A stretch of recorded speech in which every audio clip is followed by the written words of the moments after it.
Fingers on the keyboard, eyes on the green. Charts looking messy, life in between. Wallet feeling heavy, heart feeling light. Crypto got me praying through the blockchain night. Shovel through the trenches, mud on my screen. Hunting for a jam where the hype's unseen. They laugh at my grind, say I'm chasing the bluff, but I'm digging for a diamond in the rough. Meme coin dreams, yeah, I'm lost in the stream. Chasing that moonshot, crypto supreme. They call me crazy, I'm breaking the norm. Riding through the chaos, trying to transform. Yeah, dog coins barking, cats on the prowl. Charge looking wilder than a night in Soho now. I FOMO in my veins, but I'm keeping it cool. Rug pulls lurking, I'm nobody's fool. Telegram whispers, Discord screams. Hoping for a ticket to fulfill my dreams. Gas fees cut deep, but I'm digging my trench. Huddle through the pain, every penny's my bench. Up or down, it's a gamble, a thrill. Numbers flip fast, but I'm chasing the skill. Bitcoin twinkles in the digital night. Altcoins waver, yet I hold tight. Markets a roller coaster, love the adrenaline rush. In a world of zeros and ones, I'm feeling the crush. Meme coin dreams, yeah, I'm lost in the stream. Chasing that moonshot, crypto supreme. They call me crazy, I'm breaking the norm. Riding through the chaos, trying to transform. In the forums and the threads, we find our way. Guided by the whispers of strangers sway. Every graph tells a story, every candlestick a tale. We're navigators of the seas in this crypto gate. Satoshi whispers secrets through the code. Miners digging deeper, wonder what awaits down this road. Exchange rates wilder than the Wall Street crash. Chasing endless wins in my digital stash. In a meme's world, where legends are born, where for every loss, a lesson is sworn. Hold on tight to the ride, it's a dizzying spree. In a meme coin dreams, we're aimless yet free. Hey, up or down, it's a gamble, a thrill. Numbers flip fast, but I'm chasing the scale. Meme coin dreams, yeah, I'm lost in the stream. Chasing that moonshot, crypto supreme. They call me crazy, I'm breaking the norm. Riding through the chaos, trying to transform.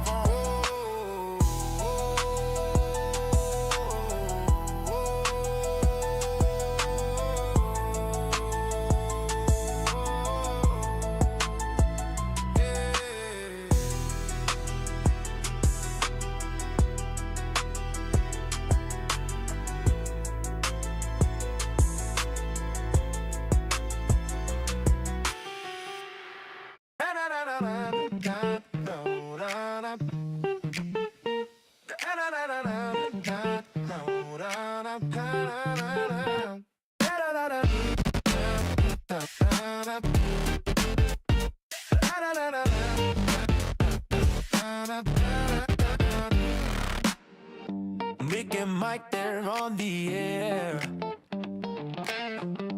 breaking walls with crypto flair. The deep dives roll, minds aware, good vibes float everywhere.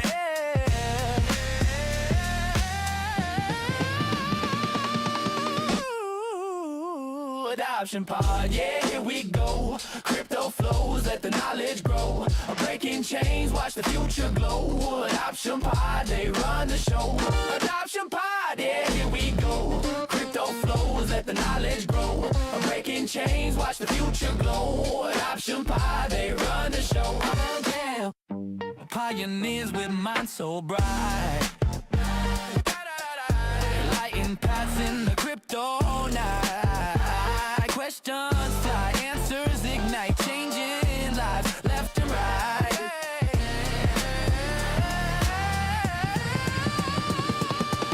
Ooh, adoption pod, yeah, here we go. Crypto flows, let the knowledge grow. Breaking chains, watch the future glow. Adoption pod, they run the show. Adoption pod, yeah, here we go. Crypto flows, let the knowledge grow. Breaking chains, watch the future glow. Adoption pod, they run the show. Blocks are building, truth revealed. Digital world, a brighter field. Masses learning, wounds are healed. This is the future, the deal is sealed. Oh.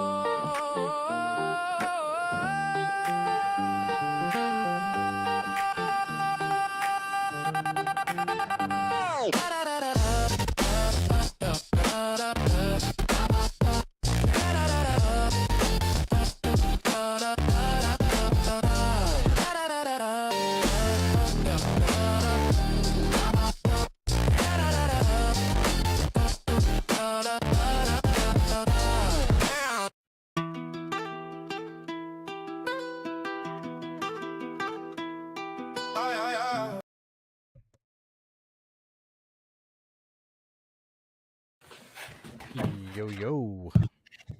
Oh, are we on? We are live. Thanks for the heads up. Yeah. I had to. It was weird because I had the music playing, but I forgot to add it to OBS. So I had to play it through desktop and mute you because they would hear everything. It was weird, but I hope I didn't say anything bad. No, you're muted, so nobody could hear what you had going on. But yeah. So, anyways, hope you guys like the new songs. If you guys are in chat, I don't know if you guys have rolled in yet, but we have a new little anthem here that I've been making with AI music, and it's actually been pretty cool, kind of catchy, actually. Not gonna lie, I've been really enjoying it. Yeah. But yeah, welcome to our Christmas episode. As you can see, I got my Christmas shirt on. Son of a nutcracker. Oh God. I saw one of those today on social media. Oh, so not in real life. I don't do anything in real life anymore. So everything I see is on social media. I have like a t-shirt that I wear. It's like it's Drake, and it's like him doing his little dance, but it's a Christmas themed. But nice. So it's my first like actual Christmas sweater, like ugly Christmas sweater that I've actually ever owned. So I like it. Yeah, we're getting into Christmas. Mine's pretty ugly too. What is that, by the way? It's the only red sweater I had. It's from the job I had to get to afford Christmas this year. I'm doing a side quest in fast food. I thought it was like a cocky image for a second. Yeah, it kind of, maybe they were inspired a little bit, you know. I can see that. See a world where that's true. Yeah, so it is our Christmas special, wrapping up the year. We have Matthew Mallet coming by in a little bit just to hang out. I was talking to him a few minutes before we're getting ready to hop on. It's like, dude, let's have some friends. Like, let's just bring some people up. I'm sure Mike has real things to talk about. I may have thoughts on those real things. I'm not sure. I feel very out of the loop of crypto Twitter because I really had my Christmas yesterday, and then I was getting family out of town this morning. Yeah. And I'm gonna have a quiet like Christmas Eve and Christmas, so that's gonna be interesting this year. So yeah, well, it'd be nice and chill with your kids, right? Yeah. Well, one of my kids is gonna be with his dad, my youngest son, so he's spending the night at Mimi's. That'll be nice for him.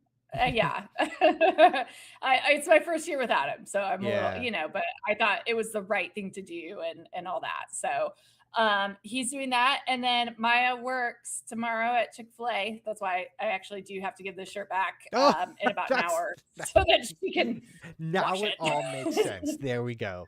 Yeah. She walked in. I had an AVAC shirt on. It was the only red thing I could find. I know I'm kind of lagging. I don't know what's up with my connection tonight. It's in and out. Like it's better now. I was like, I need that. Yeah, it's okay, good. Dude, it'll probably cut in and out. Side note, Chick-fil-A, bomb. I love Chick-fil-A. So good. Yeah. Oh, I know. When they do the pimento cheese sandwiches, have you ever gotten those? I don't know if you get those in the South. You have.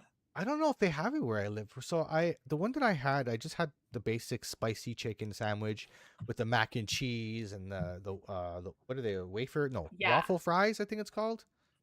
Waffle fries? Yeah, waffle fries are awesome. You're so delayed. I'm watching you talk. It's like watching a movie with the tracking off. I know. I don't know what's going on, but I am going to get Malik in here just in case anything happens with my reception so that I can just be quiet and work on things and you at least have someone to talk to. Hell yeah. So you know what we'll do? I'll just I'm going to share my screen. We're just going to get into it a little early. Yeah. I got to plug in my computer too, so I'll be BRB. All right, so pretty cool news today. The Senate confirms Trump's pro-crypto pick, Michael Selig, to lead the CFTC. So we got a pro-crypto CFTC lead, which is pretty awesome. That is awesome. Yeah, and then hey, what do you think about Twitter getting a pro-crypto Twitter lead? Is that what happened? I didn't hear about that.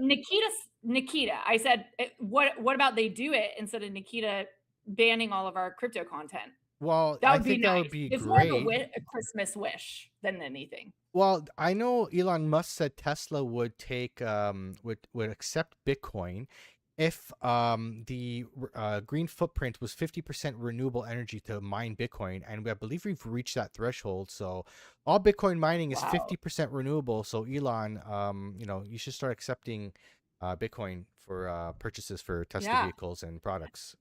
And I almost wonder if Nikita was brought in to lower crypto prices and sentiment so that everybody could stack up. You know, everything's like a Oh, conspiracy theory.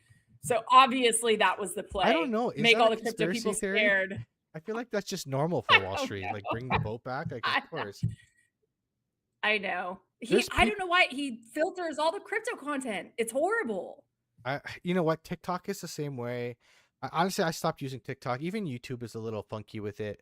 Um, Again, I don't. The YouTube algorithm is a little funky. It's gonna take some getting used to learn how to use it because again, Mhm. crypto stuff is not really top of mind on there.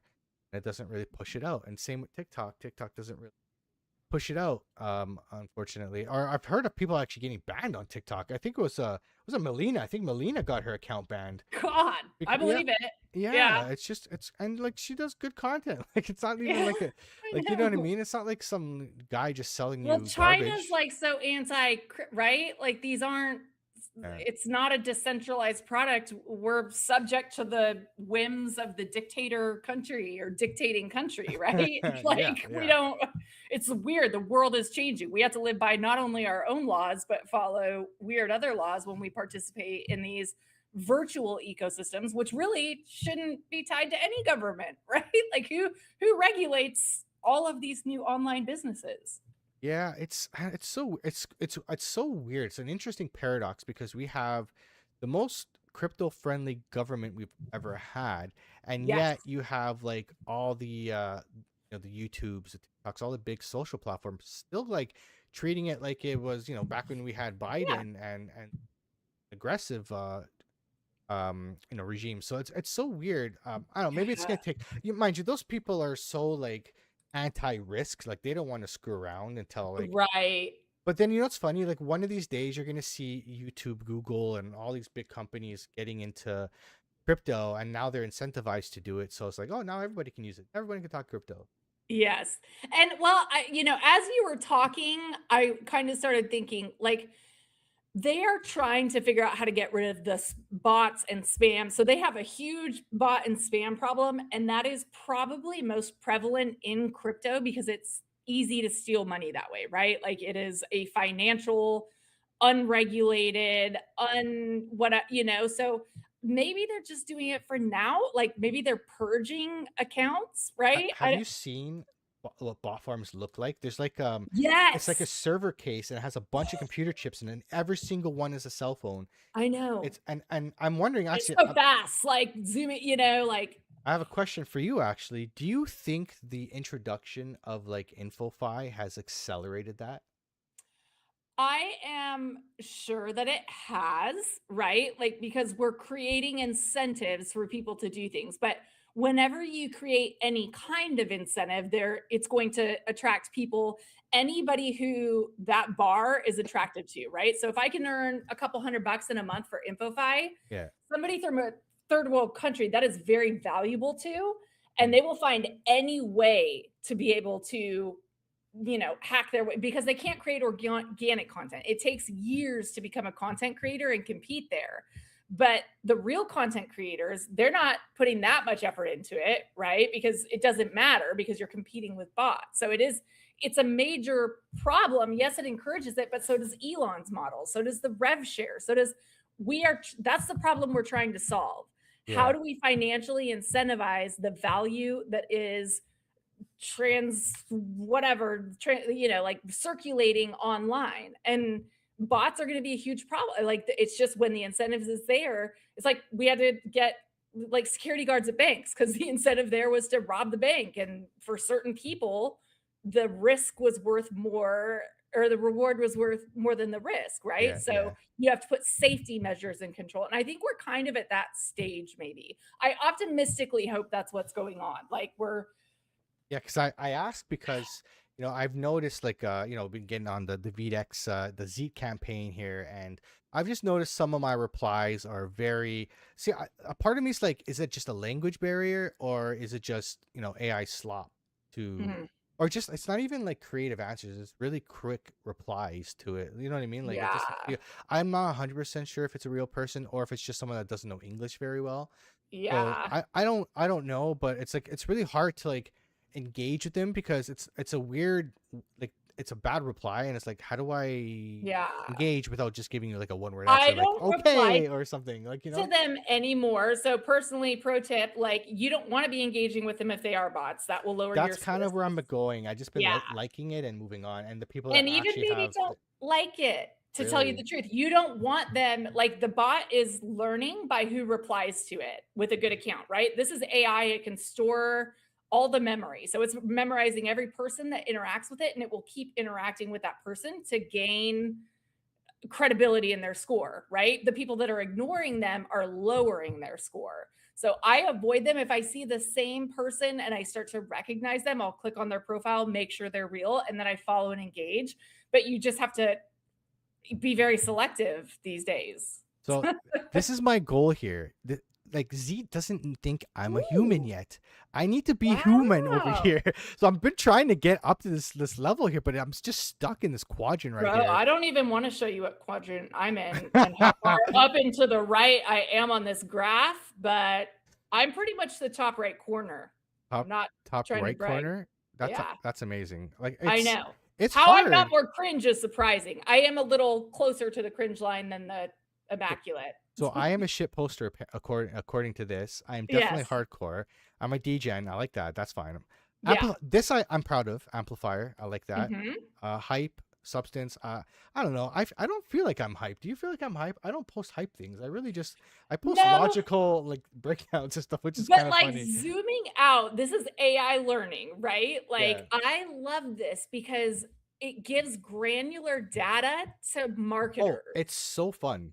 Like Yeah. I'm Like if not I'm crapping on it by any handpicking, means. yeah, like if I'm going through and I say, "Hey, I need creators for this campaign who are hilarious, degen culture," right? Like they're creating a database of amazing creators, like the potential future of Z, right? Like yes, right now it's InfoFi, but really they're onboarding the top creators into a platform in a very meaningful way and giving them more visibility for these campaigns. So I see it, there's growing pains with any new technology, Oh, absolutely. but yeah, I mean, I love this, right? Like they're gonna adjust and it will get more right over time. It Also gives mine me a says all goal nice things too to about me. like look at where I feel like I want to get better at. Yeah. It's so weird that it's anonymous, but again, I don't really post a lot of my family, and I don't post my kid. I'm never gonna post Right. my kid on social media. I don't care like if it's gonna get a bunch of extra views or views. Like Yeah. it's just not gonna happen. Oh, It's not. I whore my kids out. I'm like, I am a no, I hard don't. no. They my daughter, I told her I was posting the masters thing, and she, I think like they have grown up familiarized with this like that will be the culture that they're living in, right? Where our lives are very online, and Yeah. I think it is, yeah, to a certain extent their choice, but the future is online. Like my kids know how to do more with iPads and iPhones and all that Oh, because I'm they totally learned with it you. early. Totally Yeah. with you. But my daughter's 6, My so son's 5. I mean, I post I him, but if I had a girl, I would feel different. I Well, think I would you feel know what it different. is? When my daughter's old enough to make the decision for herself that she wants, yeah, and I tell Yeah. her all the risks and she's cool with it, her Yeah. decision. You know what I mean? But I don't Yeah. want to like post something on there and like people. I don't know, people get there's weird people online. You know how it is. I Uh, haven't I'm had any weird, super I will just overprotective. say I haven't had any weird people. And you look to people, most people put their kid, right? Like on Facebook, people are posting, like I think it's a different, like we think about it differently because it's X, but like I see Elon Musk kids in pictures and like it's just He can afford an entire security team. that is true. But I also don't think we are nearly as interesting for somebody to, like Yeah, I don't fly know. out. I don't know. That's my paranoia. Like it may be I get it. totally invalid, but I don't know. It's not. It's your We just comfort level, right? It is, and I think like those are the conversations we're testing, right? Mhm. Like there has to be some people who are more risk tolerant that the world is going to look very different in 5 years. I bet our 2, 5, and 6-year-olds are going to have social media accounts by the time maybe they're 10. And it'll be something that's through maybe the classroom, and maybe Yeah. education is more from home, and they have these learning platforms and Dude, if social. I make it in crypto, my daughter, like, we're gonna be out of the country. We're going Yeah. abroad. She's gonna be learning remotely. Yeah. From Augusta, Georgia, right? Absolutely. Oh, I want to take a quick moment to say what's going on, Luca, and what's going on, Derek. Welcome to the stream. Thank you for popping in. Wow. So There's people on X tonight? there must be like a giveaway or something. Are we giving things away today? Like we didn't Oh, even mention in our intro. So my we bad. got a Cushlings NFT to give away. I just noticed like our logo is covering my entire face. Hilarious. It looks Um, good. It looks really good. but I just noticed it also. Can you move us up? Can we be up top? I can move the look at that. But yes, welcome to the stream. So we're giving away a Cushlings NFT. It depends on how many people we want to have people in chat. So, I got $50 USDC to give away as well. But if it's only 2 people in chat that are active, then we're probably not going to do it. We'll probably give it to a community member. We'll probably put something out there to give it, but we'll see Yeah. how the stream rolls on. I can't wait for our New Year's special already. I'm already looking ahead to that. Right?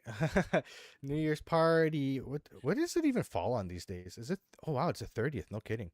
Yeah, What a weird year for Christmas and holidays. I know. I think that's why I feel so backward. I don't know.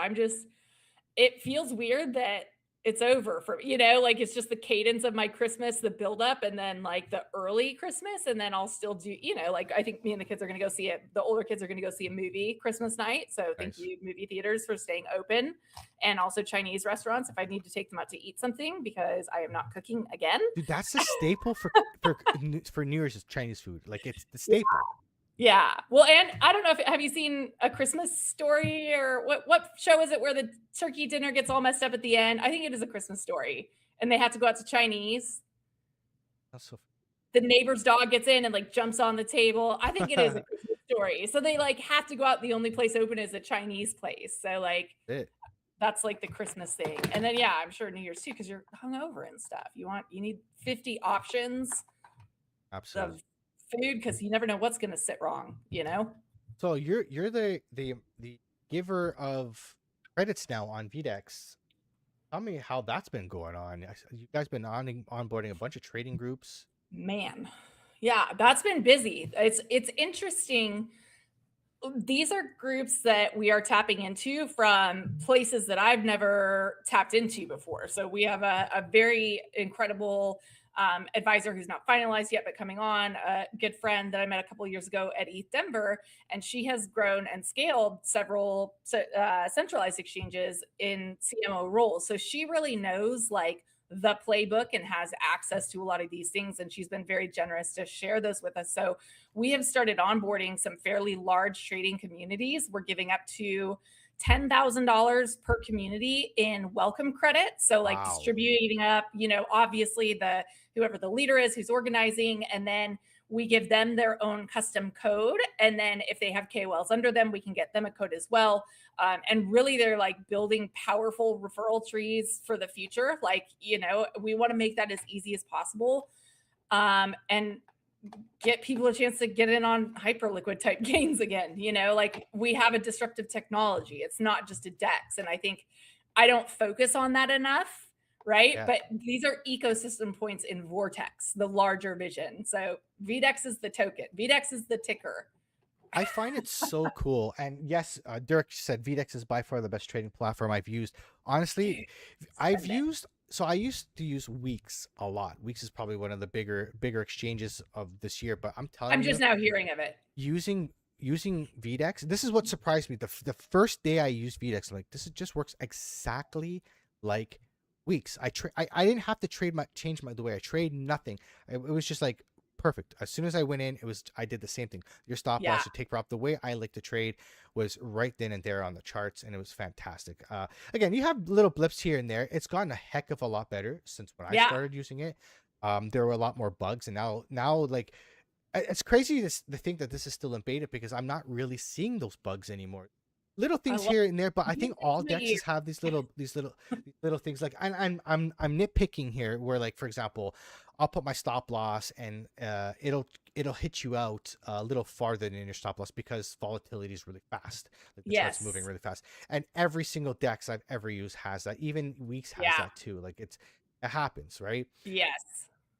But it's been really Yeah. good, and the way they reward everybody, which is, I'm loving this leaderboard. Honestly, I didn't have this in any other 40,000 exchange I points, used. Dude, this week has been a week for trading. Let me tell you, dude. I've been getting a lot of trades in this week. So hopefully Are we're you gonna. winning, son? You know what?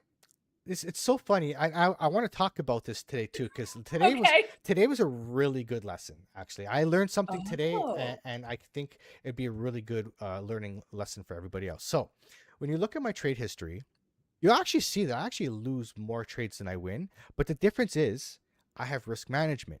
So the Yeah. trades that I win wipe out like 4 or 5 losses. Right. So this is I've been talking about my model and the way I trade. So today wasn't the greatest day to trade. There's low liquidity. There's not a lot of people in the markets. So, like, trading, like price action today was very lazy and slow. So you can see here all my buys and sells. I bought here, sold here. Like, Christmas spirit right there. yeah. So I honestly, I was just getting reps in when my model flashes. So when I have my moving average cross and I get in, and I was just trying my entry. And then what I do is the 21 day would cross the 200, and I would just flag it out and then put my stop loss under the 200. So I'd only risk like $1 or $2. And I got Mhm. stopped out, got stopped out.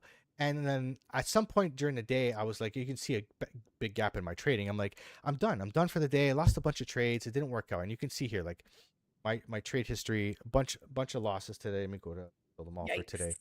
Yeah, so I lost. So the 23rd is today. So I lost 1, 2, 3, 4, 5 trades. So I lost all these trades here. And then my last trade of the day, I made a 21% gain. Amazing. Right? But why? Because I just traded the model like a bot. Right. Every time the model happens, it comes up, you flag it down, you get in, and you go. And I had a good feeling about it because I'm going to show you here. It's going to show you on TradingView real quick. So Mhm. I saw on the 5-minute an inverted head and shoulders. I've talked to you guys about this before. The low stochastics when them curving up. I'm like, I gotta trade And this. what does that mean again? That it's going down? So this is the stochastic RSI and this is the RSI. They were on the bottom lines. So that means No, the head and shoulders thing. Oh, so I'll show you what it Yeah, is remind me the us of shoulder, that pattern. the head, the shoulder. Okay, inverted, so dip and so- then levels out. Exactly. So just like if you were to flip the chart upside down, this would look like a head and shoulders, and you would expect it to dip, to go Right. down. But we were trading it this way, and this goes to the upside. So I saw this. I saw bullish momentum on the 1-minute chart. The 1-minute, the hourly looks like we were above the 200-day moving average, so we're bullish. So I'm like, I have to trade it, even though like I felt like I'm like I don't know if I want to trade anymore today because I lost like 5 trades today. I don't want to overtrade.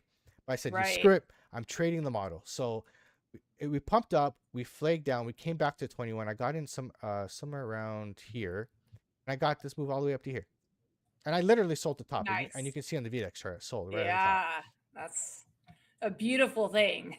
So the lesson here is don't give up. Keep your risk management low, because if you have low risk management, you can take a bunch of stabs at the market. You only need to hit that one. Because if you hit that one and Right. you write it up, you're going to wipe out those losses as long as you keep those losses small. And that's why I have risk management, because that's what I do. I just take stabs at it because you don't know if you're going to win them all, especially on a day like today. Yeah. Usually if you have more liquidity, so like I find trading from like 7 a.m. to noon on Monday to Wednesday are like the best days to trade with the most liquidity, and that's when the model works the Interesting. most, right? So it's just, these are the things you have to learn when you're trading, is like when to trade and try the model. And literally today was just, for me, it was practice. I was just practicing my entries every single time. Just got to Yeah. get a bunch of reps at it, and it worked out, which was nice. It felt nice to, like, I actually had a day in the green today, Yeah. a day in the green today, and my P&L was not red for today, so I'm not going into Christmas with a red P&L. Okay, well that's good. Don't screw it up tomorrow. Just stay out of the markets tomorrow, I think. Honestly, if the model flashes, I trade it. Oh man. But I'll Why tell don't you, you just use a bot? Like that's a question. Like, and what does the future of trading look like? Because you said just like a bot would do. So I mean, I don't do a lot with bots and I don't trade a lot. So I don't think about these things. But what are the implications of when people do? Like, I mean, will people be trying to like hack people's source code for like what their AI is trained to do? And like how is the AI going to continue to anticipate moves better and better? How I would like argue that the most of the market is bots right now. Like a lot of the market really? makers are using Yeah. bots. Absolutely. Yeah.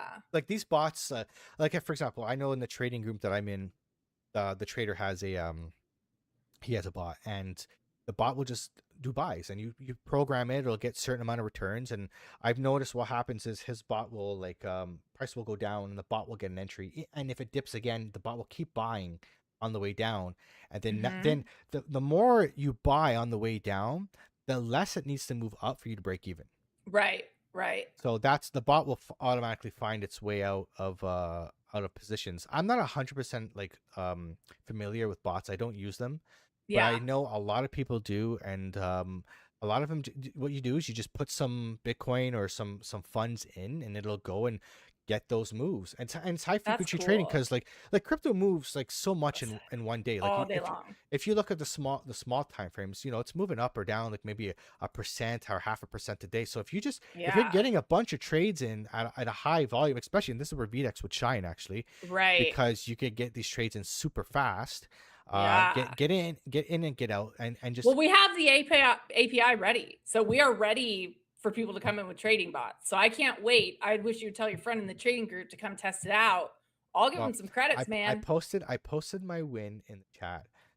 So if Sam Price wants to use VDEX, he's a pretty big trader, so Yeah. I don't know. Tell him I'll give him some credits, Mike. You can be the referral. Like, I'll talk to you this offline, but if you're come on, let me help you incentivize these people. In the trading group, I posted my win with the VDEX logo. I don't think anybody's seen it before, so I'm gonna, every time I get a win, I'm gonna be like, yo, I won again, look at that. And then my QR code's there for, by the way, guys, use subliminal messaging. Yes, and if you're not on VDEX and you want to use code AP to sign up and get 10% off trading fees, that's probably capital AP. Yeah, absolutely, capital AP. And yeah, you definitely want to get in on that to make some gain. I would add that if you are a trader, an active trader, and you were on Hyperliquid, Lighter, any of these, and you're looking to try a new platform, DM us. I'll get you some credits. Like, connect your wallet using the AP code. DM me, let me know, where you've traded before or what your estimated monthly volume is. And I'm happy to send some credits for you to just come try the platform. We are so convinced that our technology is superior that we are liberally giving credits out at this point. And you asked, how these trading community onboardings are going. We're almost overwhelmed with customer service at this point. So we will be looking to, in the next month or so, scale out those efforts, because it's such an easy product to get people to like and try. So yeah, good problem to have. No, I was literally just about to say that it's a great problem to have. Honestly, trading has just been fun. Like, it's crazy. Like, the market sucks right now, but it's been fun. Like, trading has been fun because we've had this crazy volatility, and the dream would be to catch that move on the way up. Yeah, I had a short going. I was so upset. I had a short going on the daily, and I wanted to have a short and a long and scalp longs, but when I opened my long, it closed my short on VDEX, and I didn't realize that you can have multiple positions, but you have to have them across. Yes, I saw. I saw your message, I think, come across my desk. I was like, Mike. So I closed that short, unfortunately, unwillingly. But it's okay because the price is up now. So if I put the short in, like, I'm gonna get a better entry, and I wiped out that loss from today's win. So I'm fine. But I was like, no, I'm fine. It's fine. But it's exactly, everything's fine. We're okay. We're still. Reminds me of that laugh cry meme. Where the kid's like, it's fine. Because I like to trade multiple time frames, right? Like, I'll have this, like, for this idea, for example, like, I still have, like, this idea, like, I've been longing all day, but I still think we're gonna dump because the daily looks like shit. Yeah. And the daily, I think we're coming down to 71,000, right? Like, that's the short I'm playing. Woo! Right? But I got in here and we're here, but whatever, it's fine. Hey, I just want to shout out Dirk that said 123K volume away from Hammerhead. you guys have taught many of us how to trade. And I would just like to say, I have taught you nothing, and Mike has taught you guys how to trade. I don't know. You've taught them I how taught him not what to not trade. to do. Yeah, Like, exactly. or something like I'm the bad cop, you're the good cop. I don't know, but yeah, that's all Mike. So Here's how to trade responsibly, and here's what happens if you don't. yeah. But for me, and I would like to say, I'm not a serious trader. I hate math. I hate numbers.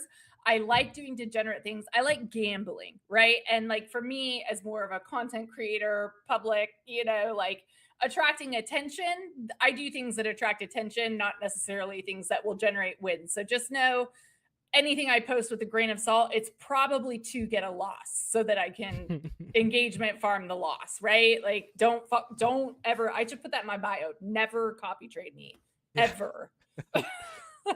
Honestly, I'm not perfect either, but it's, you know what? It's just finding something that works. I try to show everything that I learned to people to maybe help a little bit. If it helps just a little bit, it's making you a bit better, right? Yeah. And that's why I'm doing the VDEX beginner tutorial series. If you guys see me on X, I have I think we're on episode 3. I just filmed episode 4 yesterday. I can't wait. So episode 4 is actually going to show you all these indicators that I see on VDEX here and how to set them up, how I use them. I look for entering a trade. So you're going to want to watch that. It'll come out every Monday at 11 a.m. Eastern is what I've been doing. So make sure you guys tune in for that. Then catch all the other episodes and get caught up. That way you guys can follow along with me there.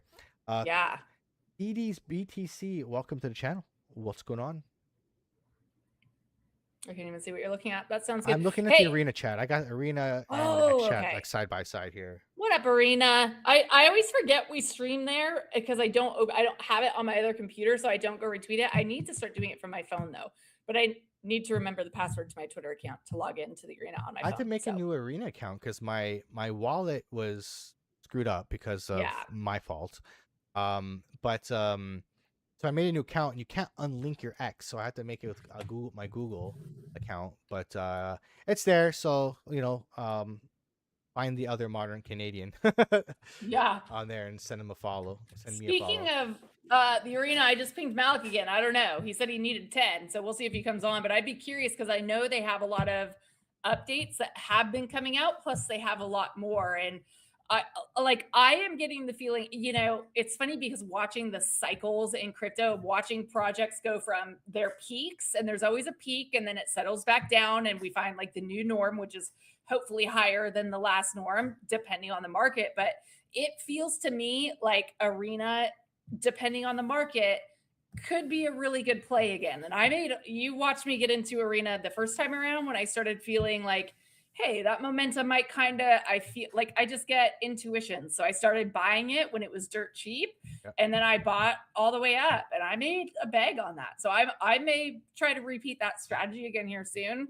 I'm a better, like GameStop, I did well, right? I'm a better delusional trader. I trade the narratives, not the charts. So when I make a play, it's because I have conviction. I'm not looking at math and numbers. Honestly, I'm kind of with you there because, the updates came out and I've been actively, like when I'm bored or something and I'm working on a video or something, I'll go on Arena and it used to be like I'd go on Twitch, find something to kind of like watch in the background while I'm working. Right. I find myself actually like not going to Twitch at all and just going to Arena, just try to find someone to watch and listen to in the background. So it's become my new thing now because, I feel like the quality of streams have improved significantly. Since when I first started using it. Like when I first started using it, people were doing streams like no cameras. Like now, now it feels like the real streamers on there making really good content.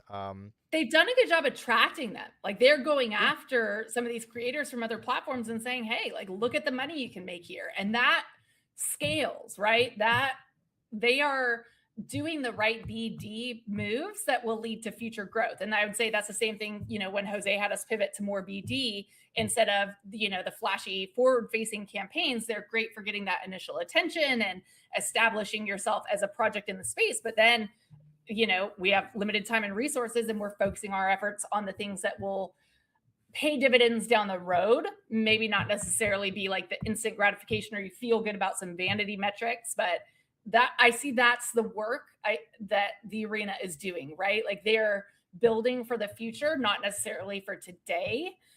And that makes me more bullish on them as like a longer term conviction play. When Oh you see yeah. people just, trying to pump price all the time, yeah, it's yeah, I'm totally with you on that. I really do think the arena has a bright future. Um, we'll see in a couple of years, but if they again the trajectory is hard to ignore. yeah, Forget about the price of the token because unfortunately the token is gonna do what crypto does, if especially if we go into a longer bear market. But like, think about the product. Forget about the token. Think about the yeah. product. The product right now is actually really good, and as long as they What do you keep building, Apple's first days of marketing were like, right? Like companies aren't born. We tend to look at like the finished product almost standard of what years of marketing research and stuff has produced. These are what all early stage startups look like, yeah, right? You're doing what you can with what you have. And I get so upset when people are really judgmental of builders, and communication is something I get upset when teams don't communicate, but being judgmental about these decisions that they make, you can't see behind the scenes what that full picture looks like. So I don't think you should be, trashing people on the timeline over making it. Like, for example, Z, I've defended them on the timeline. People are upset that they're cutting bots, and there's been some real people in the collateral damage, and they're working to rectify that and communicating about it. That's how a company gets better. So we should be applauding builders that are taking tough decisions. Tough maybe hurts my short term, but we're not, as Jose likes to say, borrowing from our future success to have success today. So yeah. It's like, I don't know, the way I think about it is like, think about like, how the product is used, what it can be, and as they add, like, think about like what the use case, like the use case of a streaming platform. yeah, Think of all the things it could be, and all the things that they've been adding, like, and what you're competing with. Like, eventually you're gonna have collabs where you can stream with somebody. yeah, Where you can rate. Like, my next thing I would like to see is rating, and you're gonna have all that kind of stuff. Like, when you finish a stream, you send all your viewers to somebody else. right, So you're gonna have all that. Forget about I don't care about the token price right now, because I know, like, as they build and the product gets better, the token price will go up, right? right, But if you're incentivized to just get in here because you think you're gonna make money on Arena, then you're not doing the right. yeah. You're not here for the right Short term things. thinkers are the extractors Well, in a lot of cases in this space. people got onto Twitch. They weren't making tokens or anything like that. They came in there to get partnered and eventually make money. They had to earn it. Right, Right. right, And I feel like it should be the same way there. Like, the platform, as it gets better, is just gonna, and they're way more focused on making right. the creator get more rewards than a big Yeah. company like Amazon, right? They should put some kind of, and we've talked about like ways to do credits we deal with some of those issues. Like, how do you keep just the pure extractors out the platform? Maybe it's something to do with account age, or you can stream when you meet X threshold of like ethos scores, or maybe it's a percentage of followers who are, use some of these.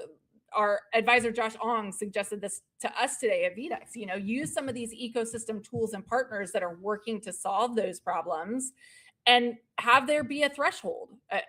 We do want open access to everybody, but that's maybe one of the things that we have to do to solve the problem, right? And to allow the good content and the real creators and the non-scammers to get the majority of the visibility, and to stop the like hacks, right? Like, all of us in social media know hacks to get more attention, but if you take that out of the equation for people, especially at their early stages, they have to create better content to get seen, and that's the point.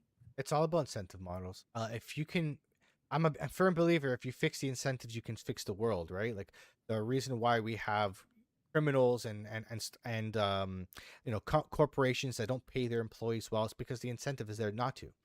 Right? Mhm. If we took away the incentives and we incentivize people to do the right things, then they'll do it. Right. So we have to fix the incentive models in our Capitalism, world. baby. Well, exactly, right. Right now, the incentive is to be greedy because you can, because there's these legal loopholes, or all these different things that other people don't have. Like, even just like investing in a new IPO, you Yeah. have to be an accredited No investor. access. Yeah. That's not fair. Yeah. right? Like you're not better. Like no one. Like you know what I Yeah. mean. If I got capital to put in, what the hell? Like Yeah. my dollar's as good as your dollar. You know what I The mean? So game is rigged, and they want, and I think with the the proliferation of social media, those secrets are being shared, and yeah. I think it very soon becomes a very different world for all Oh, of us, and that's absolutely. right. Like it's the privilege and people not wanting to share that information. And most of us that are on social media share the wisdom that we learn. And a part of that is why we grow, right? We're not hoarding secrets and competing with each other. We're saying, hey, this is the new frontier, and if you're tired of the way businesses and corporations have been taking advantage of you for the last several decades, come try to do it a little differently in Web3. Like, we'll find a place for you here. That's exactly, and that's I find the world kind of self corrects where like when the pendulum moves too far one way, Yep. then all of a sudden crypto came out, right? Like Yeah. bringing back after the 2008 financial crisis or 2009 financial crisis, Satoshi decided to create something that's going to fix the problem so this doesn't Right. happen again.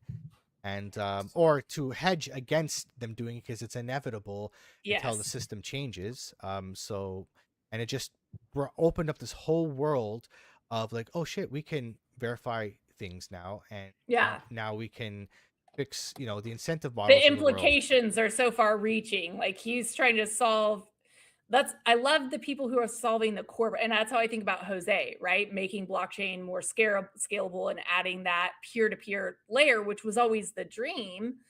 Like, it looks like one thing at first. Like for us, it looks like a DEX. For Satoshi, it looks like Bitcoin. But look what the implications of Bitcoin have become, right? Like all of the Yeah. different manifestations of this technology. And in some ways they're worse, and in some ways they're better, right?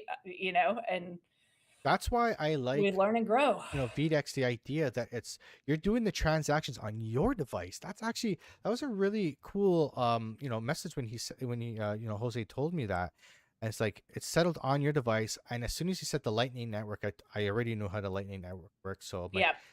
that's perfect. It's how it should be, right? Yeah. It should be from Yeah. your device, and then the no dark pools, because there are so many. How many traders have complained that, oh, I'm getting stop hunted, and you gotta believe you're getting stopped. If their stops know. are out there, and the incentive exists to Yes. hit those stop losses, Yeah. and you see it in the chart, because like I'll have a stop loss, and it'll wick like right. I to it. know. Right And then to it. right back up. Like in a second, because and it's because when you make these patterns, the chart's making these patterns for everybody, and whoever knows how to read them will see the same patterns and see what people are more likely to Are hide their stop thinking. losses, right? Yes. And then again, I don't think I'm personally being attacked because I'm a baby trader but I believe the strategy that I'm using, a lot of other people might be using, and it might be hitting that because it's a more likely liquidity to hit, right?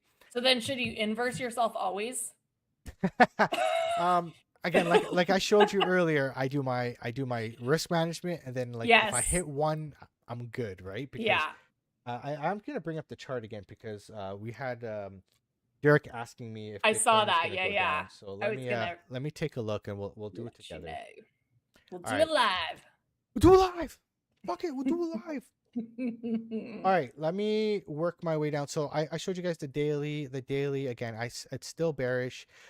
I'll be honest with you guys. I am not a bull until we get above this bad boy right here, which is the the 200-day moving average on the daily, which right now is sitting at 107,644. But every day, how do we make that number come down below the red number lines on the chart? It naturally is. As you can see, it's like has this big arc. It is going to start pointing down.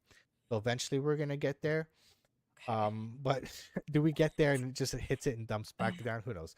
How long until we get there, right? Remember, that's a 200-day moving average. People have been saying maybe a spicy January. There's been some larger public figures saying, hey, some of these conditions, I know everybody's really bearish and screaming that next year is going to be bad, but look at these, and I don't remember what they are. Look at these indicators, and it points to maybe a different, that's the fun of this all. It's all games. Absolutely. We're all trying to outsmart, think 10 steps ahead.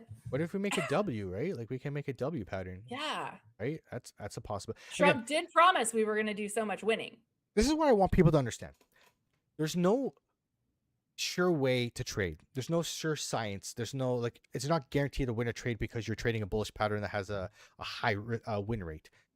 Trading is about probabilities. It's always about probabilities, right? Now Good what reminder. what you use on your indicators and the trading patterns is to give you an edge. Like for example, a falling wedge breaks out to the upside 68% of the time. Doesn't mean it'll break up to the Right. upside and instantly roll over. I said it breaks up 68% of the time, Yeah. right? So like you have to play the percentage. This is why risk management comes because if you full port a pattern, you say, hey man, we got a bull flag. I'm gonna full port it here. You're gonna get liquidated because that I've never 30 done that 30% of the time it rolls over. So Yes. this is why you gotta manage your risk and you take small stabs at it. And the most important thing about trading is protecting your capital. Right? If you're really serious about trading and you really want to make this like a full-time gig, that's where I'm at right now. I want to eventually like make this like my work where this is where I make my money. Mhm. Someday in the future, I don't know how many years it happens, but One bull market. All it's yeah. one bull market, Mike. but I have to protect as much capital as possible because or else I'm Yeah. gonna burn myself out, right? I Yeah. don't mind, like other people are making a heck of a lot more money than me, but you get one big loss and you're wiped out, right? So I don't mind making little bits at a time over Yeah. a long sample Yeah. size. Well, and then you're like, by the time you scale your portfolio, I mean, the life experience, the confidence you'll have, like most of the trading mistakes I make are I lack conviction in my own. I start to waver, right? Because I don't have enough experience. I haven't watched things play out enough time, but you develop those instincts over years of trading. Yeah. And then you will feel more comfortable making larger size bets on some of these plays. And that's when, you're putting in the reps now. I'm the crash out queen. I'll blow my portfolio up all the time. And I just keep other stuff separate, right? Like Absolutely. everything I have in crypto is, except what's off chain, is play money, right? Like, so Dirk, to answer your question, possibly Bitcoin can definitely go down more. This is a 1 hour chart now, and we've been fighting with this 1 hour 200-day moving average. It's been all over the place, up, above it, below it, like these crazy candles. Like you pump up, you have an instant reversal, tweezer bottom, you come back up, and you work your way back down. It's been a mess. And I feel nauseous just listening to you go through that. Yeah, and when you have low volume and not a lot of people trading, the markets are going to be slow for one, and the patterns are most likely you're not going to be trading with an edge. You're going to be losing more than you're going to win, right? So I keep it simple as possible. We're below the hourly 200-day moving average, so I got to be bearish. So you're more likely to lose trades, or the shorts are more likely to pay. Now, if you press Alt I on the chart, you flip it upside down. My model here is that white line when it crosses the yellow line, and as you can see here, it has just crossed the yellow line to the downside. So my model is like this. You have, I'll draw it out. You have the 200-day moving average, and then you have the 21. The 21 will cross the 200, and what'll happen is when it crosses the 200 here, price action will usually come up like this, like you're seeing right here, right? Yep. And then what you want is I want price action to work its way down back to 21. And then I want it to bounce. This is where you get your trade in. Yeah. And then you ride it up. So that is what you're looking for. So if you're looking at shorting Bitcoin right now, you would look for, it had the cross, right, on the hour. Well, can you flip it back normal so we know what to look for in normal? Well, this is normal because right now you'd be looking for a short. So I'll flip it normal. See, this is confusing for like even like simple brains like me that are like are not used to looking at charts all the time. Like, because I'm in my head being like, but wait, this is upside down. So yeah, so all you got to look at is this yellow line. That's my 200. So the chart is normal now. We're below, below this line. So this candle closes in 4 minutes. So we're most likely going to close this candle below the 200-day moving average, which is bearish. As you can see here, we had two candles go down, and then we had a huge move down. So I would expect another candle down, another hourly candle to the downside. Okay. right? So now What would invalidate that? What would make you change your mind? getting above the 200-day moving average, getting Okay. above that. So yeah, so the same way I trade a long, I'll flip it upside down and trade it the same way, bullish pattern, short. So now we're going to cross, which we have crossed. So now what I'm going to wait for is price to do something like this. It's going to go up, and then maybe the 21 will come, and I want it to come back to the 21. It can go sideways, or it can come back down and bounce. Yeah. And then you'll put your short in here, and you ride it, and you put your stop loss on the 21 or below the 21. So if the price goes back up, you get stopped out right here. Keep it nice and tight. So the closer to the 200-day moving average as possible is the best option, and that way you have the best entry with the lowest risk. Yeah, I like it. If I had more time, I think it would be fun to learn. Like, this is a game to me, right? Like, we invent games to play, to compete for energy as humans. That's literally what I think all of life is. All the stuff's just, Absolutely. Yeah, so Killer, you're getting the alpha, man. So I had my last video actually that I just came out on I believe it was today, Monday, was trader bias, and that video was about flipping the chart upside down so you can see things that you didn't see before. So go to my channel on X, Modern CDN, and hit up that video. It's pinned to my profile right now, and you can see exactly how I do it in a little bit more depth. Question. Yes. Can you provide a thread? I know, but I'm such an interrupter, and I'm like horribly aware of it when I'm doing it, but I also try to keep things like interesting and moving along. So I know I'm an asshole, but I'm doing it for the greater good. And that's how I excuse my bad behavior, I guess. I don't know. Maybe I'm totally wrong. But oh God, what was I saying now, Mike? Where was I going with that? You're putting up your hand and something about a thread.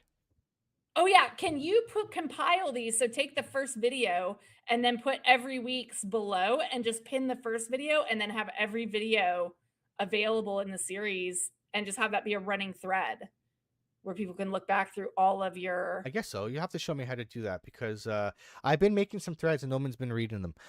Well, no, so have your first tweet pinned, and this is maybe good for content creators too that might be listening. So pin the first video that you made and then post everything independently, not as threads, but then add the URL to the new tweet as number 2 in the thread. So after you post it and let it run for a day or two, maybe you pin it and then you add it in to the original thread and repin the original, and then do the same process every week. So you're just adding to the original piece of content and everything is in order for your new, anybody who's encountering your channel for the first time, it's all there organized. Okay. See, I didn't even know you can do that. After you make a thread, I didn't know you can add to it after. Oh yeah. Oh yeah. Yeah. So you can just make a thread out of your first video you ever did. I like that. Okay. I'll definitely do that. That way the series is there and you can follow along with it in order. Yep. I just looked over to the side here and I just see gold is at basically at all-time highs again. Gold it just won't stop, and it looks why? I don't know. Boomers. Something right now. Boomers. Honestly, I have no idea. It's obviously the debasement trade because the dollar, everyone's anticipating that the dollar's going to go down because liquidity is coming into the market, and it kind of goes to what we were talking about before. Like we're like, 2026 could actually be really good. Like 2026 could be the bull market, right? Right. So I listened to a lot of Raoul Paul. He's a macroeconomist, very, very, very smart individual. And he's talking about the business cycles at the bottom, and he's going through his charts. And this guy's been doing this for over 20 years. And he worked at Goldman Sachs. This guy knows his stuff. And it's like, it's crypto and assets follow the debt refinancing cycle. So the government's got to refinance their debt. Yeah. And it's basically like they still have all this debt that they have to roll over next year. And so like they just stopped quantitative easing, and we're just starting quantitative easing just started, which usually they take after they stop tightening. There's usually a break, but they went right away into it. I think it's like 40 billion or something like that. Yeah, I saw that like 2 days ago. I was like, wow.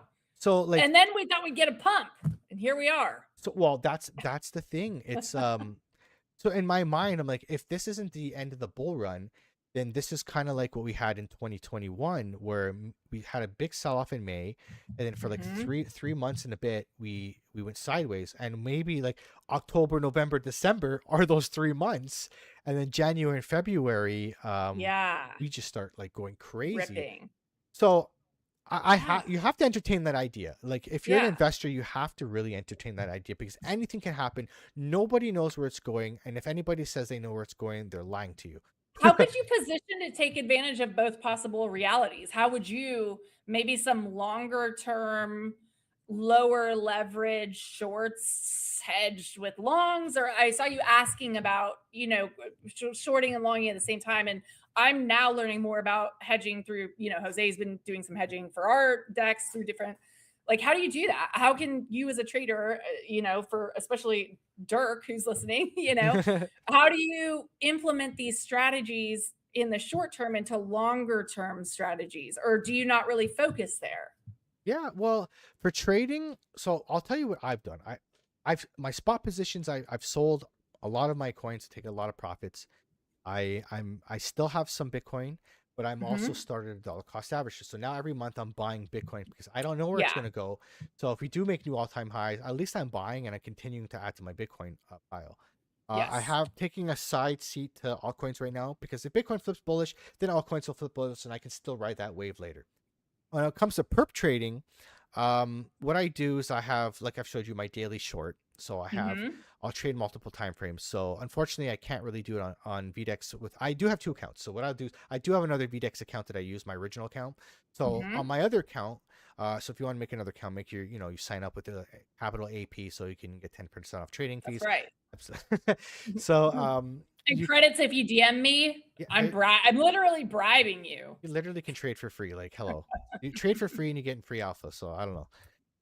So what I'll do is I'll have multiple trading accounts. A lot of people will use multiple exchanges, but you can do it all from VDEX. So why use another? So what I'll do is I'll have one account trading, like say for example, I'm trading the daily. The daily, this pattern might take a month to play out. So Yeah. I'll be in that trade for like a month. So I'll leave that there cooking, and then on my main account, I'll be doing the daily scalps. So I'll look at every time my model hits, boom, Yeah. get in and out, get in and out, get in and out, little bits at a time. That way, I'm always trading. I'm always building on the leaderboard, Yeah. you're just getting little bits at a time. Again, And you have exposure to what do the we bigger call it? long term. We call it shark bites, right? We take little shark bites out of the Yeah. market. That's we're gonna trade. Oh, We're gonna trademark that for our that's what podcast, by you the way. should call your clips. Here's today's shark bite, Monday's shark bite. Yeah, yeah. Maybe I'll do that. Maybe I'll switch I it up. do like it. I mean, you Yeah. came up with it. I could steal it from you if you want. You heard it here first. This is a recorded video. It's my Tomorrow idea. I'm tweeting shark bites from VDEX. That's it. I tweeted it first. We're gonna copyright it, and I feel like we can market that. I can even get like a little like a mixed snacks called Shark Bites with VDEX logo on it, like Oh for kids. god. Oh my Let's god. get kids Let's into do it. perp trading. That's right. I mean, it's the future, right? Well, This is the the only way future you're is, ever gonna afford a house. I know. Well, it might, right? And so I was thinking while you were talking about like even so Jose hedged, we have lighter points from like hedging some of our positions or right? Like, and then he took a prediction market bet with a low amount, and we're going to have perpetual prediction market. So you can put not very much capital. You can put like $100 at 100x long, that the opposite thing of what you're betting with your real money. And that's like insurance, right? So, Sorry, if you're betting on one outcome, you can hedge against it. okay, so like our lighter points, like the expected TGE price is $88 Okay. or whatever the time he made this this trade and then hedged on Polymarket. He tweeted about it. I wish I had it and I could pin it, but so they're betting on when the TGE will happen, and the odds are like you have to check the odds at the time you place it, right? But as long as the odds, so I'm saying if there's a market, say that this is for something that's not launched yet, so that's a little more complicated. I'm going to simplify the example. Say I think Bitcoin is going down for the next month, and I put the majority of my portfolio behind that bet, but then I take a perp, $20 1000x leverage or whatever on Bitcoin being above a certain price by or hitting above a certain price by a certain date. Is that a way to kind of safely hedge and allow you to take more risk where your conviction actually lies, but still have some protection if it Yeah, doesn't go the way you planned. I like that. I love that. So Soul Killer says some people say perp futures are killing crypto. What do you think about that, Mike? I don't think so. It's it's pretty simple. Bitcoin's price is based on market cap. So literally how much supply is in the market, and it's supply and demand. So perp trading doesn't change the actual supply and demand. You're borrowing money against an exchange. So for example, if I'm putting $5 in a 10x leverage, that's $50. So I'm not actually buying Bitcoin. I'm just trading against it. So it doesn't change really the price of Bitcoin. The only thing that really changes the price of Bitcoin is, are there more sellers of Bitcoin, like actual spot, or not? Right? Well, it divides something I thought of while you were saying that. It does divide people from, like, more people would be buying actual Bitcoin rather than leverage trading. I looked at Mackay Big Brothers. There was a tweet about him. He's lost several $1 million on Hyperliquid. Yeah. Just making, I don't know what happened, but like that, right? Like liquidations on like, So but what I'm saying is, like, he could have been in Bitcoin. Like, he would have been a buyer of Bitcoin when he's longing Bitcoin, but he's taking on more appetite for risk. I'm fudding my own protocol maybe here, but these are real questions that well, I think. if you're trading USDC futures, you're not trading Bitcoin. So like it doesn't it doesn't change the price of the Bitcoin, Yes. because you're not buying or selling Bitcoin. But it If you're becomes, trading Bitcoin for Bitcoin, then that could be a yeah. different option. If you But get like, if liquidated, you were going to either buy Bitcoin or leverage trade Bitcoin, and you make the decision to leverage trade, you are no longer a buyer of Bitcoin because of an alternative. yeah, So that creates less demand. So it lowers demand, I guess, is what I'm saying. this is the way I look at it. I believe Satoshi created Bitcoin to for the people, and I believe that it's out there, it's open source, and anybody can use it for good or for bad. And we have to understand that it's just whatever people want to use it for. It's there for the people. I don't think perps are ruining it. I think irresponsible perp trading is ruining it, and just giving a bad attitude, so people will crap on it because they probably got liquidated. Yeah. But I don't see a trader that's successful and winning complaining about it ruining crypto. I feel like they're doing all right. But for me, it's goes back to just supply and demand. So if there's more sellers of actual spot Bitcoin, creating a more supply on the market and exchanges, then the price of Bitcoin is going to go down. If people are buying spot Bitcoin and there's a supply shock on exchanges, then Bitcoin price has to go up because there's more demand for it and there's less to go around. And that's kind of a good thing. Like, when you think about it, the goal of Bitcoin is to let people get in. So like, I know in the short term, this feels like a lot of pain for us, but when people are maybe getting out and using other strategies to make money and the price does dip a little bit, these are hopefully getting net new buyers of Bitcoin in. I mean, there's that price bias, right? Like, Oh yeah, especially with, like, oh, it's over 100K, it's never going to go this. It's not, when it was $2, it was never going to be $10. It was never going to be $100, right? you're absolutely right. The holders are changing. So anybody that's, for example, is buying at these prices right now, like 86,000, they're holding. They're like, I'm not. If it goes down to 85,000, like, I believe in Bitcoin, I'm going to hold it. Like, people are holding. Anybody that bought at 126, they're kind of like, they're scared right now. But like, either they're going to sell at a loss, or they're like, I'm a long-term holder now. They should have shorted it on VDEX as a hedge. Exactly. Right? And that's, see, for me, trading is like some way to make extra money. I don't think you should be using it as your number one thing, and unless you're a professional trader. But even for professional traders, it's hard. It's not easy. So like most traders lose over a long period of time, right? Like, you're fighting an uphill battle, and unless you like really you got to put some serious time into it. Like, I've been trading for over a year now, and I feel like I still know nothing. Like, I still like, I feel like so there's no hope for me, is what you're saying. Compared to the traders that I follow and my mentor, like, I know nothing. Like, and you know what? And I'm fine with it, because like it just gives me that urge to learn more, and I'm okay with it taking. Yeah, it's learning something new is fun. It sucks. It feels uncomfortable. It feels weird, and you're probably going to screw up a bunch of times. But like when you get that win and you start to see like, hey, things are starting to click now. And that's kind of where I'm at now. Like I have that model that I've learned, and it's starting to click, that model, how it works. And it feels good because like you feel like you've leveled up. Now it's going to get harder again before you level up again, but that's the way she goes. Life. Yeah, such is life.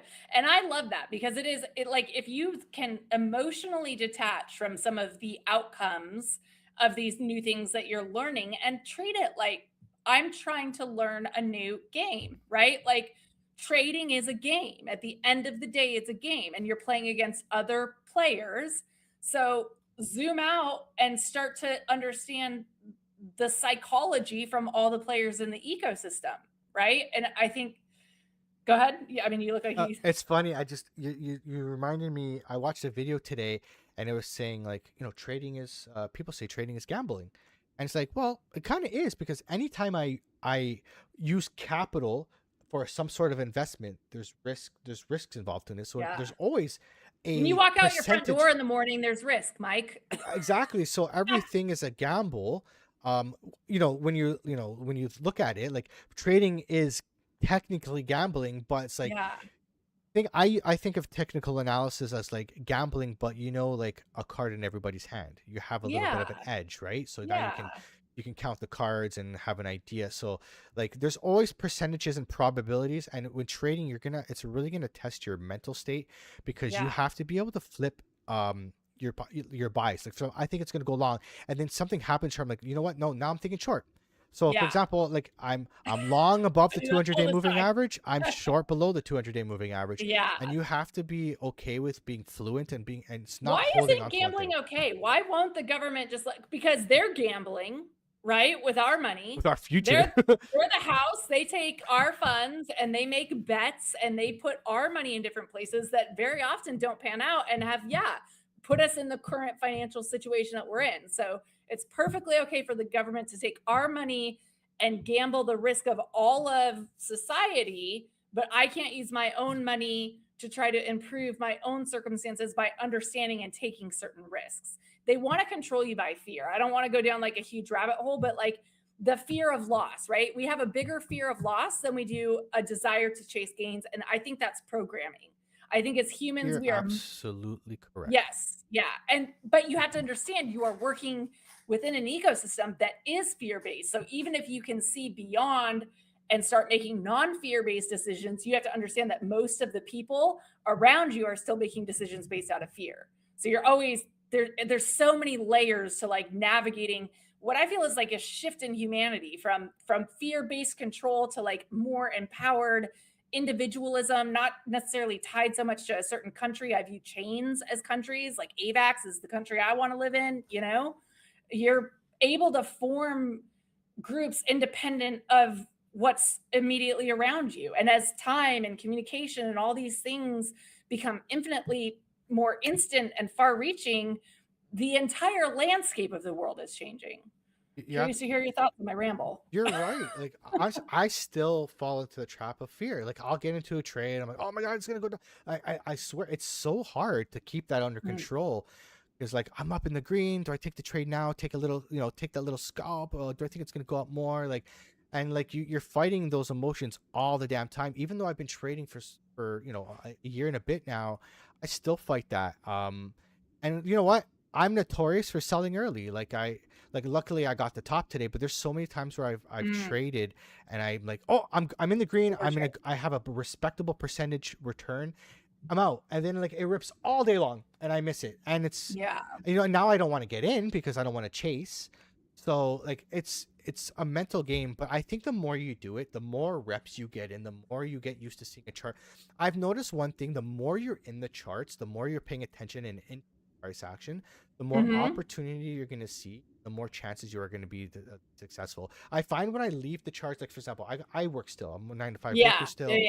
So I'm a mechanic. I still work 9 to 5, and sometimes I can't be at the charts. But the days that were like for example, today was slow. It's it's almost Christmas time. Nobody's working, so I was on the charts all day long. We are. I was able to be on the charts all day long, at work, and I was able to see all these opportunities. I wouldn't have made that trade today Yeah. if I wasn't working or not being there. So the more you're in the charts, if you have the, if you're lucky enough to be able to have the ability to be charts all day, the more often you're going to see that model flash and be able to trade it. Yeah. And you're, again, by your numbers, if you're able to see that model 5 times a day and you lose 4, but you win 1, but 1 wins, and wipes out all those losses, and you do that every day, you're good.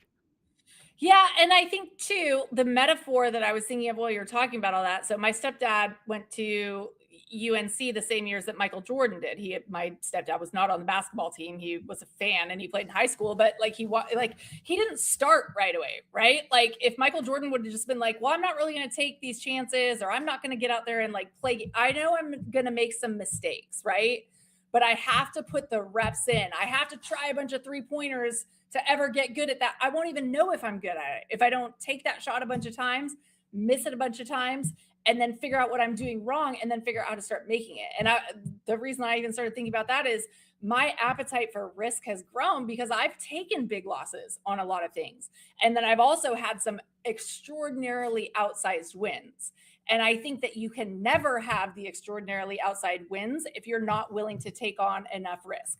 2 totally different strategies, right? Like I am relatively fearless and I just believe the universe has my back. So it's very easy for me to delusionally say that, and it might look different for some people. So there's obviously a place for both of us in that market, but that I have grown my capacity to take on risk and manage it better over time. Yeah. It's a skill though. You don't have it or don't have it. Take on risk. I definitely agree with that. Just don't take on more don't take on risk where it's like if you lose, you're gonna screw your whole life up. Like, yes. You know what I mean? Like don't play with money that you need to pay your rent or buy food for your family or whatever. But yes, you do have to take risks because I've noticed. I grew up in a world where my parents were very, very poor.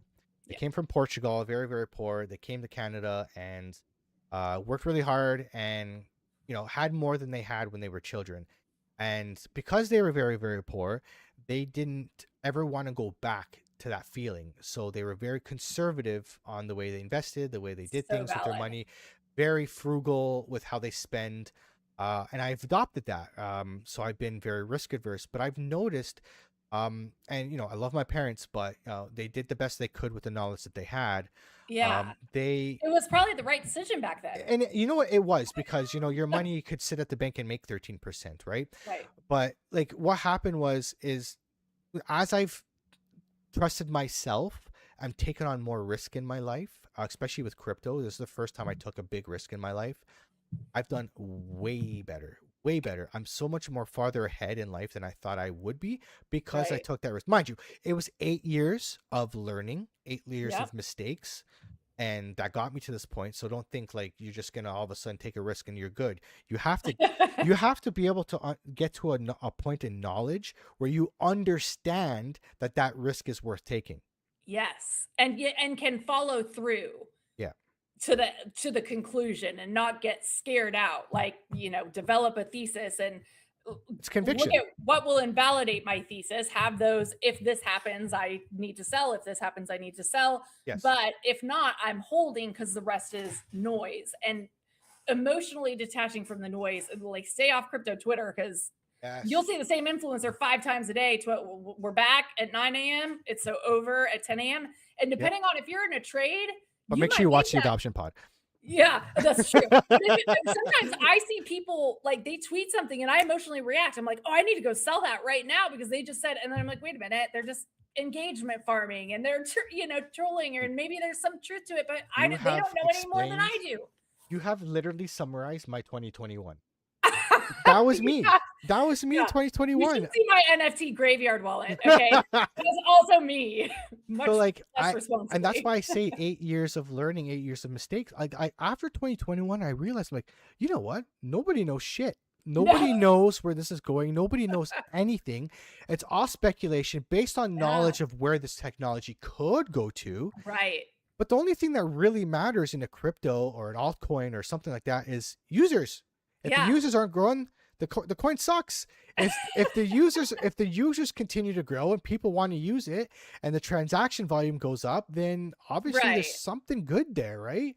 Yeah. Because the people chose it, the people want it. We let people like give us all these crazy theories and why this and why that. But yeah, I mean, really, like it's like the more noise you strip away, the clearer the conviction can be, the signal is, because you're listening for the right things and you're not just absorbing everything, because you will find an opinion, and probably from someone smart, on every which direction for Bitcoin, right? Like you could probably go poll 10 people and they'll give you 10 different answers, and they're all very respectable people who have made money in the past, but they have a different experience and they're able to have conviction. They play that same model like you do every single time, so over time it works out for them.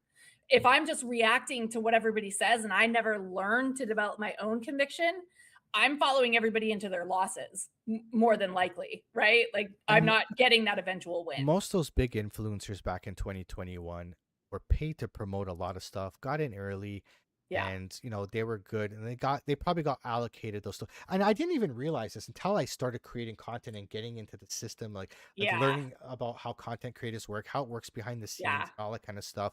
I didn't really know that. Now I'm like, oh, okay, they're just normal people, guys. Like they're Yeah. just normal people. We're just normal people trying to do our best. Some people are really good at making content and can catch a lot of viewers. And like Doesn't make him a good trader.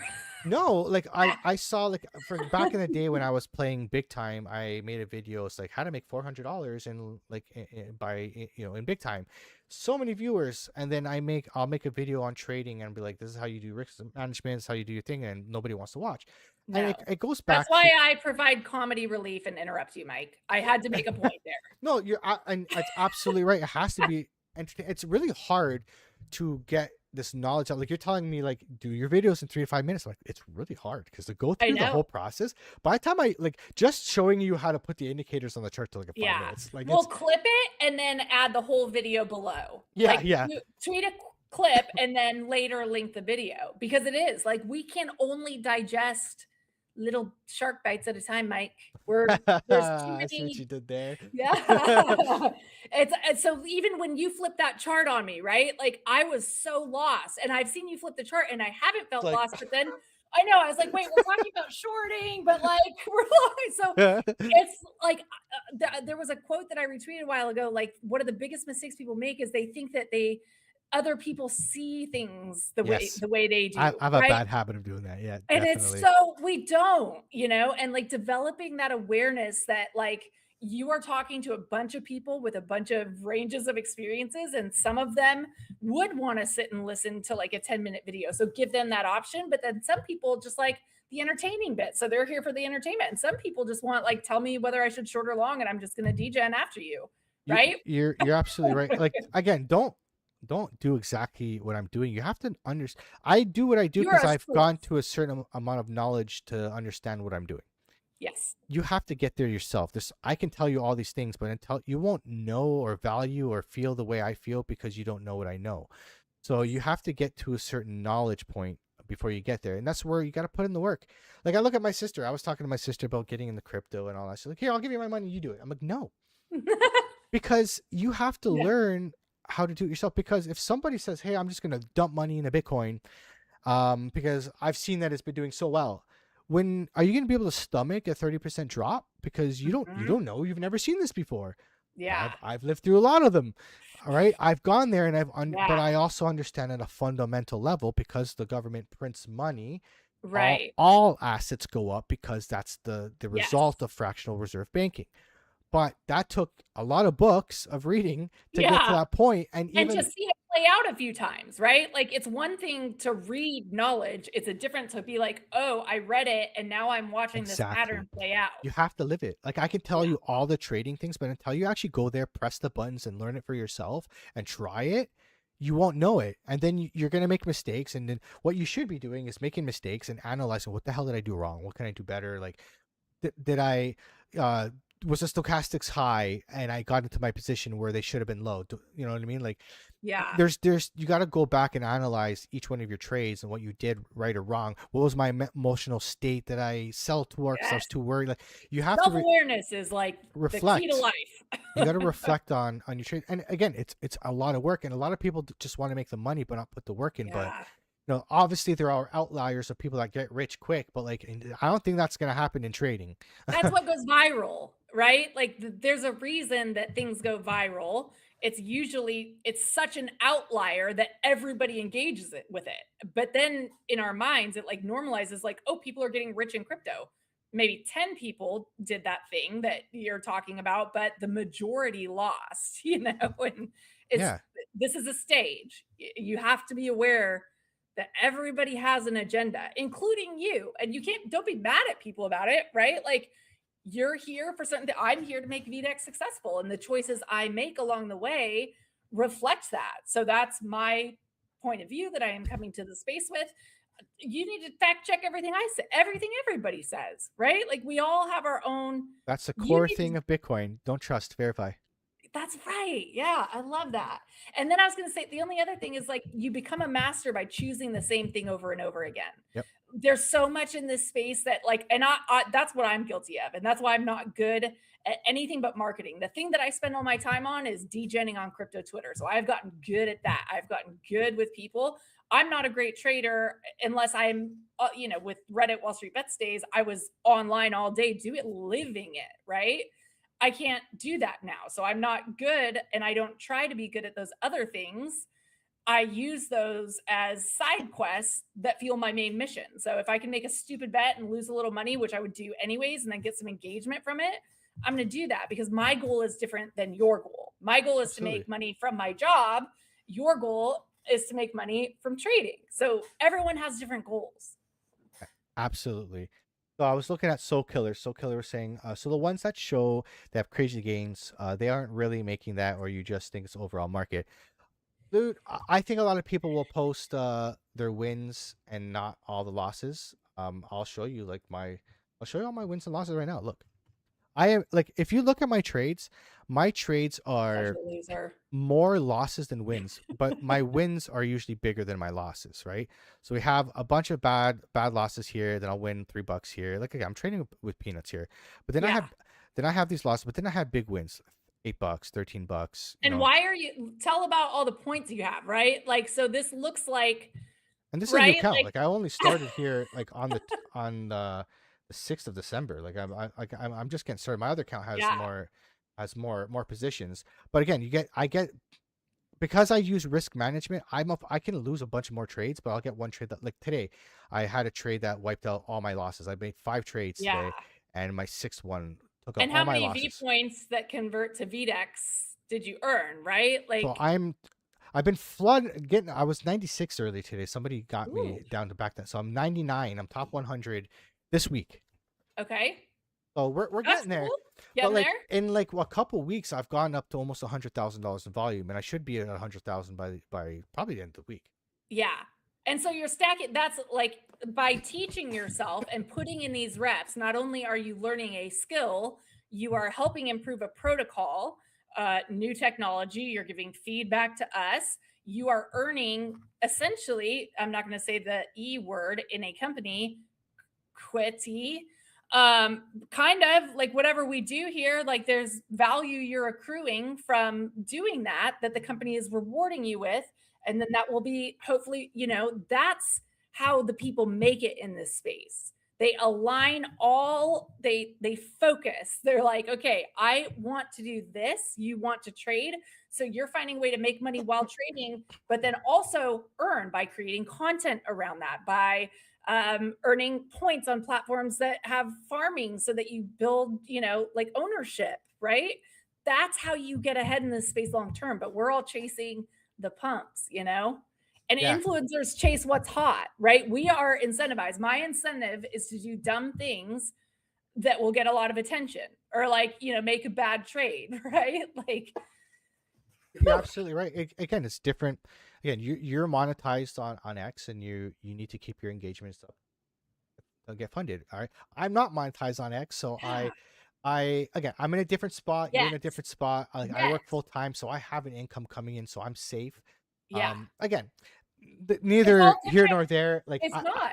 Yeah. Eventually, I want to replace my income, my working income, and just fully do this from the computer, work from home, be a content Zero creator, doubt and that make. you will. Well, I'm never gonna. I won't lose at that because I'm not gonna give up. So as long as I continue to do Yeah. it, I can't lose. So as long as you're going, no matter how long it takes, it's gonna be a success. But you gotta believe it in yourself, right? Yeah. Uh, No, and I love like that's like literally the opportunity that we have in modern times. People couldn't do this 20 or 30 years ago. You can come teach yourself a skill. The stock market was remote and inaccessible, and probably people shouldn't have been in it at that time. When those rules were made, they probably made sense. They do not make sense anymore. no, Information is widely available. and I love actually. You're talking about that. I was at work today. Like I just go to VDEX, I scan the QR code to connect my wallet right from my phone, and boom, I'm on. Yeah. Like I love how fast I can just connect and all that stuff. Like I Yeah. just scan the QR code, so I got my phone there, right? So I was thinking to myself, like, man, it would be awesome if I was just like traveling. For example, if I went to Portugal for a month, I can go trade. I can trade anywhere. That's why I like trading. I can just all I need is Yeah. a laptop, a Dude, laptop, and trade Jaylene's anywhere. life is my dream life. If I didn't have kids, I'd be driving around in a van all around the world, living Yeah, my she's got a life, cool dude. camper van. That's so cool. I So was cute. honestly, I've contemplated like selling my house and just buying like a 200 something I thousand dollar know. RV and I just like living on the road. Like taking the kids on the road. and I'm not talking about a shit RV. I'm talking about like a really good Yeah. RV, like that has tip outs We and all have that stuff those like that. choices now, right? Like insane. You can just pick the life you want to live and do it if you're willing to take the risk. Yeah, now Starlink has mobile, so you can just put that thing on the top of the bus, and you have internet as you're driving. So, like, Yeah. oh, Insane.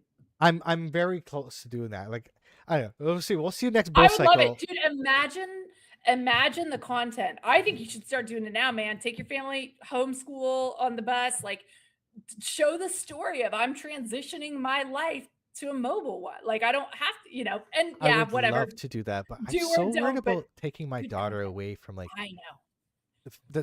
the home base. You know what I mean? Like Yeah. that's what I worry about, and like Will home base matter as much in the future I don't. to the That's next I don't think so. generation?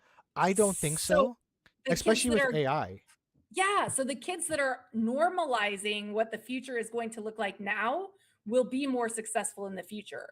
People whose parents are kind of scared to take, and I'm not, like I'm more risk tolerant, right? And so my daughter is like taking college courses. She has excellent, all of these things that she was just because she's watched me be independent and follow my dreams and all this stuff. She just has gone for it. So I think there's just something to that. Not that it's the right idea or not that it's even a good idea for you to do that, but I can see a lot of upside.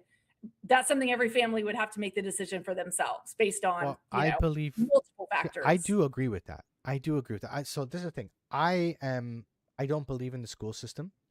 I believe you can teach your children anything you want at home. And if you want, and for example, most kids are not going to really remember what the hell they learn at school. What you really learn is social interaction.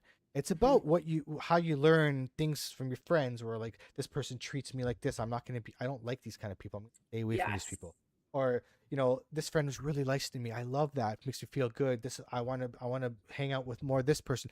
You learn from social interactions. We are social animals. And I believe that's more the case. So you can teach your kids whatever you're going to teach, how to read, write, do math, whatever at home. And you can just socialize them by putting them the extracurriculars to get them used to social engagements. Social media account, Mike. Well, I don't know. That's the extreme. Like that's like I know, I'm the kidding. one extreme of people. It's like, I know. I won a But trade that's- today. I did it really well. Go fuck yourself. the- Kill yourself.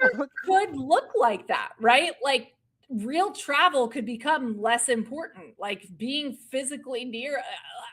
There's so many possibilities that I guess my mind is just completely open.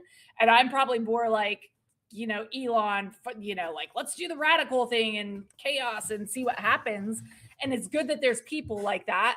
But then, like, Dude, society would crumble if everybody was like that. if I become like a multi-millionaire with crypto, like I'm probably just gonna buy a farm. I'm gonna grow my own food because everything has like stupid Yes. chemicals in it. Like I'm gonna have a field of solar panels and have a couple shipping containers of Bitcoin miners. Like that's my dream life. That's Just the dream, right? homestead. I'm gonna make my own bread because I love Yes. baking. I love baking. All we want is to go back to Sucker for simpler baked goods. times. Isn't that crazy? It's so weird. We're the millennial We need generation so much that like money to get what they had for free. What the fuck? I just realized that. I'm Excuse going my back. French. I'm going back to my roots because my parents were farmers back in Portugal, and Dang, dude. now I want to just like grow my own produce and all that stuff. When you start getting down the rabbit hole of like food and what they're putting in our food and what it leads to, it's just like, please don't. I don't even have time to care about that. And if I'm aware of it, I will have to care. I already know some things that I'm like, it can't fit on my plate right now. I have to eat sourdough is fired. So I saw something funny on TikTok. It's like choose your midlife crisis. It's like baking sourdough, starting a podcast. Oh my god! And it's all these things that millennials do for their midlife crisis. I feel really attacked right now. Hey, me too. I'm doing it. We're doing it live. We're doing it live. But at least we're one of the early people doing it, and like people will think we're weird now, but in 5 years they'll be like, God, I wish I was doing podcasts back then. Well, we're the media. Who wants to watch TV? Like, who wants to watch traditional media? Who want to watch real people talking about real things? We have 53 real people watching us right now. 53. This is a horrible, like, I'm mostly making fun of us. We're consistent, if nothing else. And Mike is the best at, like the adoption pod would have fallen apart without Mike because until I, like with VDEX, I am locked in, but it takes me a while to get there. And I'm somebody with a lot of attention and a lot of options and all, but Mike has been like, that's how he is growing and like putting it, like I put in my early years in social media.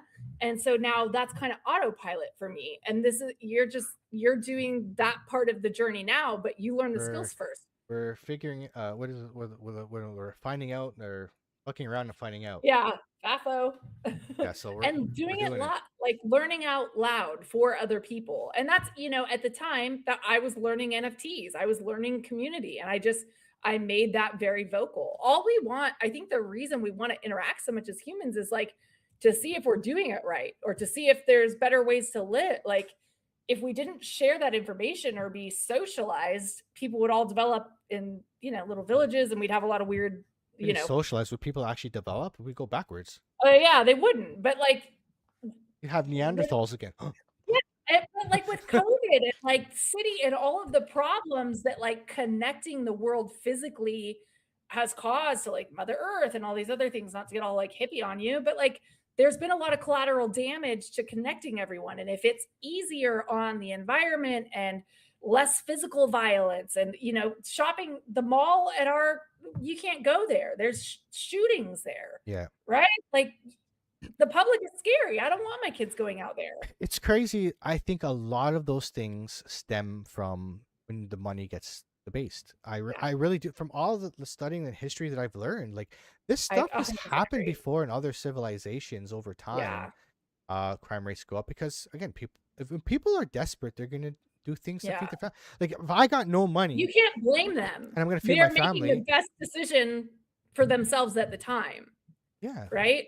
Like people just want to be happy, right? Everybody deserves to be happy. Everybody deserves good things to happen in their lives.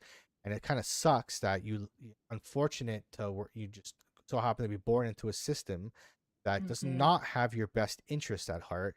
And unless, and sometimes you know about it and sometimes you're asleep to it.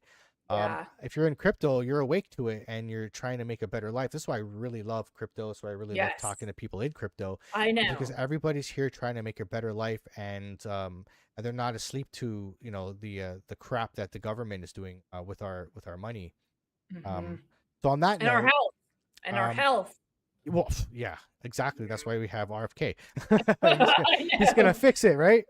Hi, Mike's wife, Mrs. Modern, in the chat sharing wisdom and stories. I think your wife is adorable. Wifey. My wife's awesome. Is she gonna come on the podcast? I don't know. We have her as a guest. I want to know what Mike's like at home. We could. What is Mike like? You can't be on the show. Can she sub for you? Like one day when you're out of town, be like filling in for Modern Canadian as Modern Wifey, and then we just my follower count is going to skyrocket. I know. I'm trying to help you. Help us help you. Mike, you're about to get modernized. For real, right? My goodness. I'm gonna have to show her how to press all the buttons because she's not That's technically true. savvy. She's kind of like you. Me neither. Yeah, I think we'd like you. I think we're moms, right? Like we have a Honestly, whole you different. guys would hit it off. Honestly, you guys would hit it Yeah, off. I think so. I like because I love you. Like, and I just anybody who would put up with you is somebody that I feel like I would also love. Well, if you come down to Vegas for the Bitcoin conference or consensus in May, she most likely will be there with me. What about Eat Denver? I can't. It's too close. Okay, It's okay. too close I know. to the beginning of know. the year. I gotta save up some vacation time. Yeah, I I'm get not. it. I'm not going to be doing a lot of conferences next year because I'm just going to be plowing money into Bitcoin. Okay. And that like that is so smart of you to say, right? Because so many people, it's like you get on one track and it's like because I haven't gone to a lot of conferences lately. They haven't made sense, right? Like but some people are like fear of missing out and I have to be where the action's happening and if you're always chasing that, the people that are here stacking Bitcoin and like building their, doing those things, those are their goals and maybe their goal is to grow. But again, just look at what do you want for yourself? Stop looking at everybody else as like they look happy and I'm going to do what they did and be like, let me like identify what would make me happy and find people that talk about that and how they got happy doing that, It's like This is the time to make all the money when the markets are down, yes. and this is where you be buying aggressively. Like for the last 3 years before 2025, actually maybe before 2024, from 2022 on, I looked like I was poor. Like literally, like my bank account would get money in and money out. Like it would it would stay stagnant. Yep. Because I was just buying crypto aggressively. I was mining Bitcoin at the time, so I had a lot of expenses to mining, and that's how it's how it's got to be.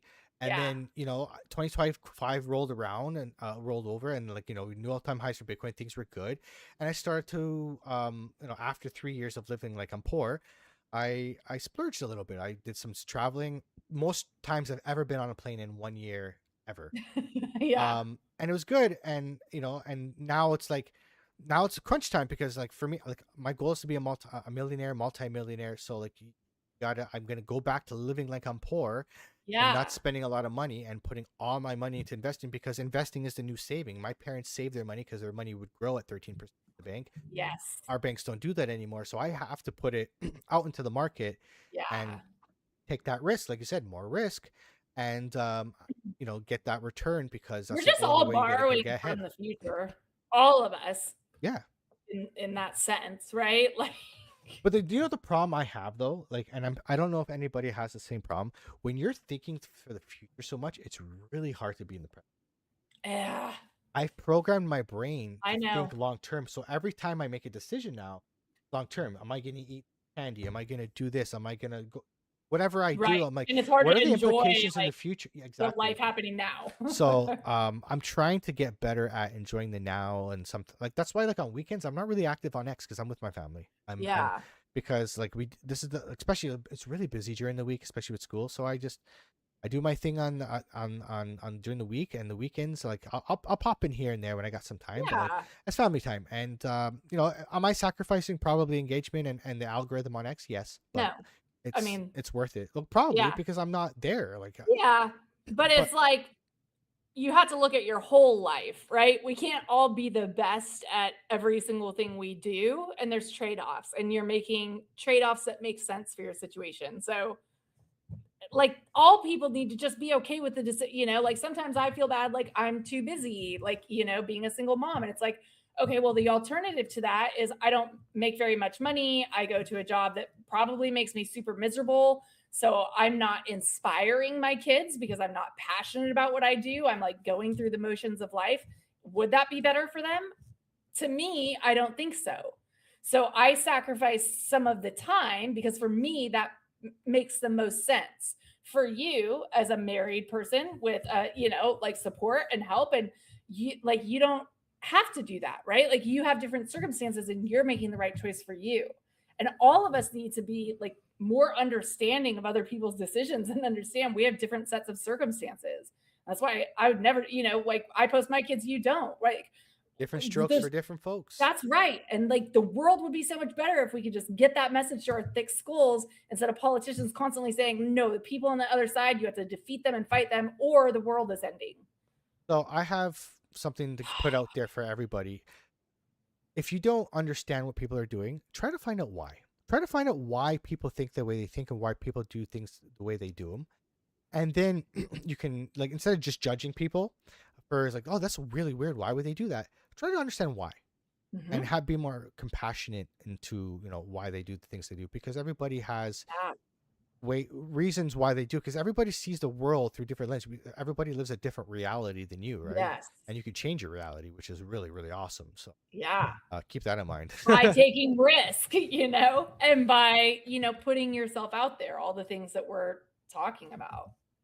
So we're getting close to 11 and we have some things to give away. So oh shit, yeah, you're right. I gotta go to bed too. I got to be up at like 5 a.m. tomorrow. I know my daughter works at like 6. I need to wash a shirt for her.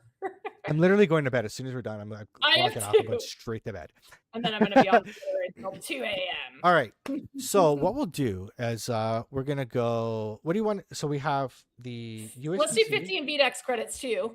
Okay, so we'll do VDEX credits, the Cushling, and the USDC. What do you want to give away first? I already have a person in mind for one. Oh, I don't. Mike, you are Santa Claus. Okay. Santa Claus, Mike. Modern Claus. Okay, so I'm going to do the Cushling NFT first. Okay. The Cushling NFT is going to go to Dirk. I love that. And I love Keith's involved in that, right? So Keith. Dirk, congratulations. Love Keith. We'll be in the DMs. Send me a DM and I will work on getting you the Cushling NFT. And Soul Killer, you're going to get the 50 USDC. Woohoo. And then Dirk, I want to throw on the trading credits because I think I like the way you think about life just based on reading your comments. And I think you're somebody who likes to try new things. So if you haven't traded perps yet, if you have, I don't really care, but come try VDEX. And yes, bed calls, Dirk. Calls, will I answer the call? I don't know. I'll probably stay up until 2 a.m. reading spiritual fringe beams. I'm going to have to write this down so I don't forget. So Soul Killer, make sure you message me on, I think you're on Arena right now. So message me on Arena. So I'll put Soul Killer. I just sent you a follow too. Soul Killer 90. Oh, we're going to give you the USDC. I need to follow Dirk. And Dirk, you're going to get the Cushling. Okay. How am I not following Dirk? And Dirk's also getting the VDEX. All right. Congratulations to winners. Thank you guys for being here. It's been a great chat. Like we usually only go to 10 and we went to like almost 11. And it's just been a really good conversation. Rabbit holes. It was you know what? Like when we get going, it's just we vibe so much that we have a lot of the same like views on things. So we just kind of like, vibe. We're exploring reality together, and maybe hopefully somebody learns something along the way that they're like, oh, that's a new way I can think about my life and how I can make my life different and change my circumstances instead of just being beholden to the systems I was born into and limited by them. It's honestly like we got to have a chat. Like, we got to get some guests on to chat about this stuff. Who'd be really good? Actually, Colin with the Arena. He would love this. I'd love to have him on again soon. I like this is the stuff that matters, like opening people's eyes to whatever made us believe that we could try for a different life, like spreading that hope, and then maybe some of the instructions of how we got started and what, and then adopt that for yourself, for your own life. Like don't, create. You are the creator. You are the narrator. I tweeted that today. It's your life. Make sure you're narrating it. Oh, we literally just manifested Colin into the chat. No way. Merry Christmas. Have me on. Yes. So Colin, we'll have you. We'll look to schedule that maybe in the new year. We'll get you on and we'll do a conversation. I know we've been talking a lot about like social stuff. Like, let's do that. Let's talk about that. It's more interesting to me than almost anything that we taught you, right? Like, because it so directly ties into the core reasons why we're in crypto. It's like, this is the expression of what crypto means for human life. Yeah. like you said, nobody remembers what you learned in school, but you always remember a social interaction, whether good or bad. Like That is very true. right, and unfortunately, bad ones stick in your head more than the good ones. But I don't know. I don't know if that's 100% true, because I remember some really, really good people in my life that have done things for me, and maybe that's just me. I never Yeah. forget that. Like Me neither. so, I always try to. Like, for But example, you're also a very grateful person, and we vibe, right? Like, I think it's rare for people to seek the good in the world more than look for what's wrong. Y'all taste the ring. Life is evolving. Sex feels good. We can do it, Billy. Madison. Never having him on the show again. Oh my god. Sex Oh my does feel God. good. Colin. I wouldn't know personally. Right. So so that's it. I think that's it for our Christmas episode, guys. We did well. We'll be back for the 30th on New Year's. Yep. Little New Year's party. And then you gotta have like Should we stay up till midnight? Should we run it till midnight? Or we can just crash someone else's show who's running theirs to midnight and like tune in for 5 minutes, promote our own show on their show, unfortunately work and then leave. on the day after, because I have like no time off.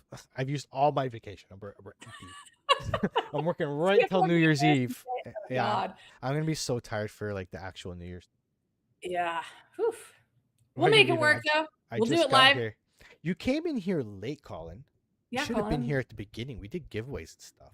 Does our show normally start at 8 or is it always 9? Because I came 9. here and sat down. Okay. Well, I am clearly We start at 9. need more sleep. 8 is I'm literally like reading books. Me too. I'm not gonna lie to you. I was actually like napping. My wife was reading books to my daughter, and I'm like beside her. Like it's bad. When I'm telling you, I get to this certain recline level and I'm out. Like I don't know what it is. Yeah. You sit on the couch, I put my feet up, gone. Like I can't It's even just get your to. body telling you, like, yeah. Yeah, you can't tip me over a certain level unless I'm Yeah. sleeping. I think I messed up because we don't have bedtime. So it's like my nighttime routine was it's different when the kids are out of school. So I was like, I thought our show was always at 8 and done at 9. I don't know. I just feel lost without the structures of society that I'm used to. Yeah, it's I'm just in a consistent state of tired that it doesn't take much for me to fall asleep these days. Yeah, I'm with you. Well, Merry Christmas, everyone. And if you don't say Merry Christmas, I don't care. I'm sorry if you're offended. Happy Hanukkah as well. Happy don't believe in Festivus that. for the rest of us. Happy everything. Don't be offended by anyone. Let people live their own life. Live your own best life. Do what's right for you. Don't harm other people.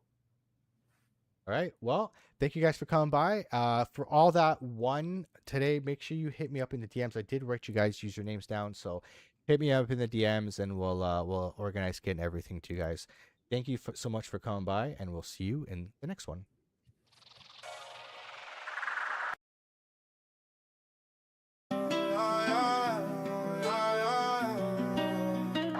Yo, red dude, light bill too, frisian, stomach growling, clock punch, minimum wage, dreams drowning, system rig, deck stacked, always play catch, hand out, nah, hold you the big gon' hold a petrol, then I heard whisper something new, something wild, digital coins, paper money, exile, from gold to Bitcoin, baby, that's the motto, stacking sets, flipping futures, no more lotto, they call their fools gold, I saw the life gold, now the Lambo's tinted, yeah, I'm living large, no. Banks closed doors, wouldn't let a dime, not a penny. Credit score shot, option none too many. Uncle Sam frontin', watching every move I make. But the blockchain don't care, no. The broke Bitcoin, baby, that's the motto. Stacking sats, flipping futures, no more lotto.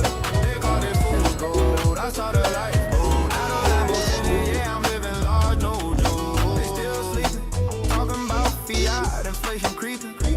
While my wallet deepen, secrets I'm keeping. Hardest asset, real scarcity, truth untold.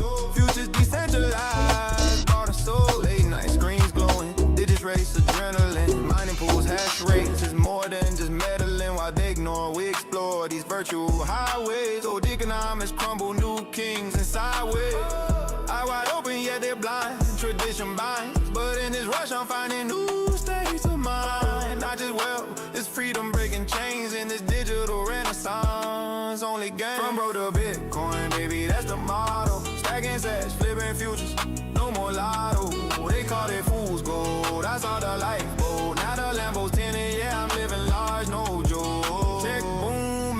next evolution's path. Platforms connect us and code does the math. No middleman to throttle, no boundary to bind. In this frontier we call futures unconfined. Charts climbing with the dawn, markets reborn, the power shift, a new era's sworn. So here's the leaps we take, the risks we hold in this digital gold rush. Fortunes bold, from broke to Bitcoin, baby, that's the motto. Stacking set, flipping future, no more lotto. They call it fool's gold, I saw the light.